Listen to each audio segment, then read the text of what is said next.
Yes, sir. We're officially back at it. Boog Nice coming at you with my top 10 action figures of 2020. Let's do it. This ain't for no scalper. You a scalper? Then fuck out shit. This one's for them real collectors. That's army building and posing figures. Marvel Legends, imports, mini matey, I'm fucking with them.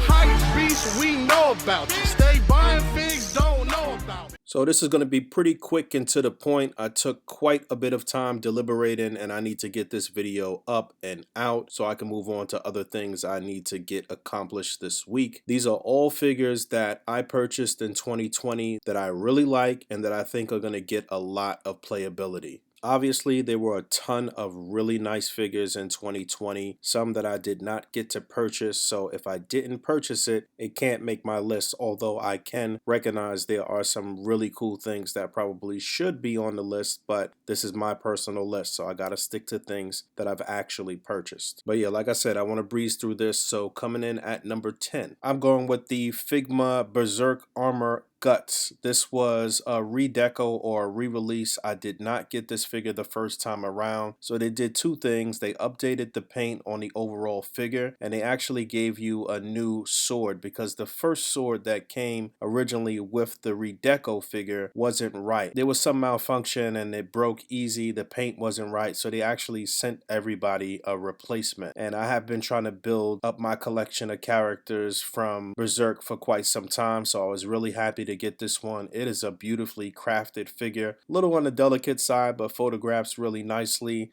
And this is my number 10 pick for top 10 figures of 2020. At number 9, I'm going with the Mezco Toys 112 Collective Nosferatu, one of their best figures of all time. Tailoring on point, accessories on point. The ability to utilize the accessories with other figures is a plus. Photographs really well, and I was happy to get this the second go round because they put it up for pre-order at first. I missed out. I was able to get it the second go round. This is one that I'm really happy to have in my collection, and I'm looking forward to photographing this for quite some time into the future. So number 9, Nosferatu. At number 8, I'm going with the SH Figuarts Dragon Ball Z Great Ape Vegeta. Now, I do recognize that Piccolo was probably the best figure from the DBZ line this year. Well, first off, let me say that I think that SHF's DBZ line is probably the second best overall action figure line, period, just behind Marvel Legends. I do recognize that Piccolo was probably the best figure on the year, but Great Ape Vegeta is just so cool to me. The ability to do MSDs and really play around with this in so many ways, just the displaying options, the fact that it had great articulation.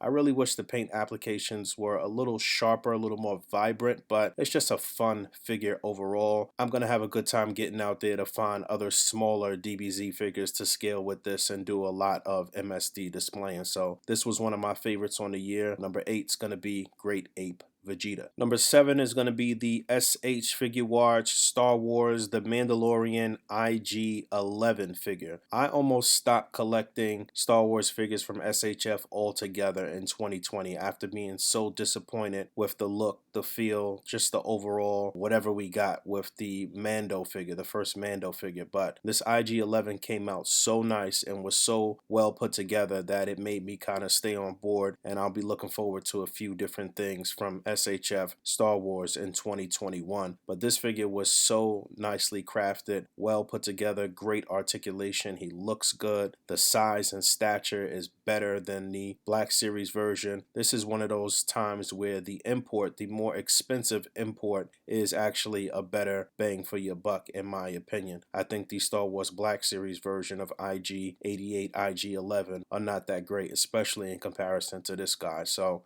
I'm looking forward in hunting down the Beskar Armor Mando now, which is pretty expensive, but I'm going to need him to display next to my IG-11 from SHF. So number 7, IG-11. The number 6 slot is going to go to the Medicone MAFEX Avengers Infinity War Thor. One of Mayfex's best figures ever. The accessories were so well done. This was a very well put together figure. He looks great. The stature is there. It's so much playability, so much fun factor with this figure. Makes me want to purchase at least the big three from Mayfex, and I'm sure that I will. So looking forward to getting Cap and Iron Man for Mayfex. I'll keep it limited. Mayfex can be a little iffy in the QC department, and they are getting more and more expensive. But again, I think this is one of Mayfex's best figures overall. Absolutely one of their best on the year. Number 6, Mayfex Thor. The number 5 slot is going to go to another Mayfex figure, the Medicone Mayfex The Dark Knight Returns Batman. It was nice that they threw out the black and gray version first, because they surely got me on the hook for the Batman and Robin 2-pack. This figure was so well put together. I only had a few, maybe 1 or 2 minor gripes with this guy.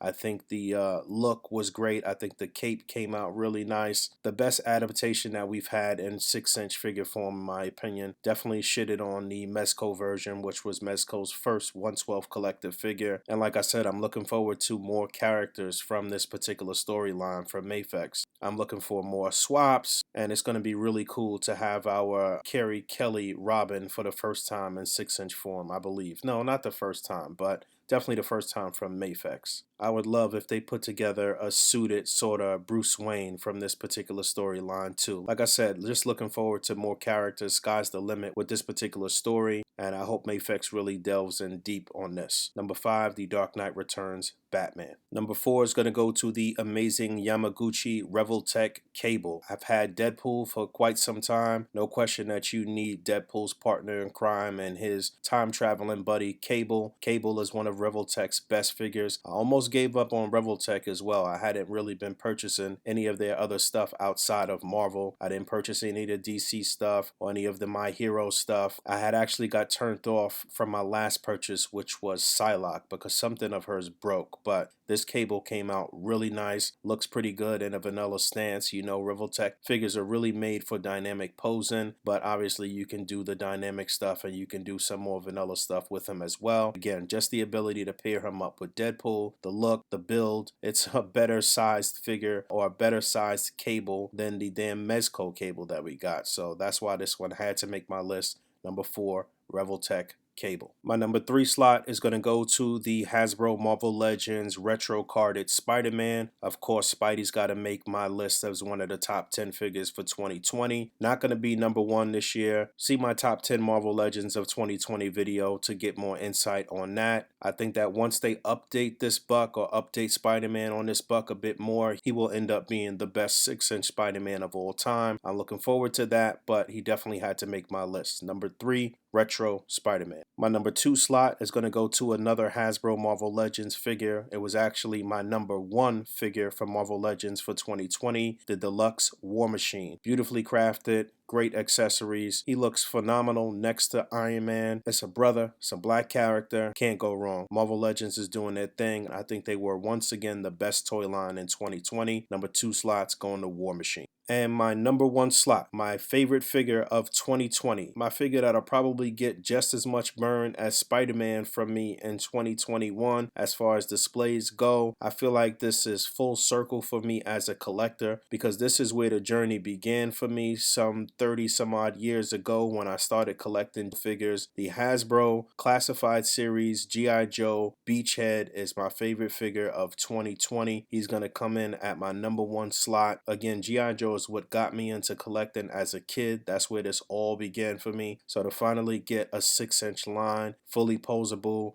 great accessories, great look, detail, paint applications, this Beachhead just looked excellent. Only second to some of the army builders that Hasbro put out, the Cobra Trooper, the Viper, which came right at the top of 2021, but I'm looking forward to them exploring more of the cartoon looks for this line. Sky's really the limit with this, and Beachhead just looks so cool, photographed so well. My only gripe with the figure really was the weapons. You know, they didn't look that great, but I mean, we could get any of these customizers out here that are doing 6-inch scale weapons and make this guy look even more realistic and more phenomenal. You know, I don't know what it is, but just as a kid, I was just always into military figures. I talked about this when I reviewed the Snake Eyes figure, but you know, my father was in the military, my grandfather, I come from a military family, so you know, soldier type figures have always been really cool to me. Even the bad guys, obviously. I'm really looking forward to see what Hasbro does with this line in 2021. But my number one figure, the G.I. Joe Classified Series,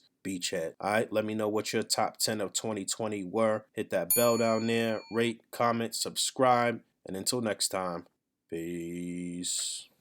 Now that's how we ride. I'm from the G side, Harlem uptown on the east side. My man, I'm 3 fly, so ain't no issue, I'm official tissue.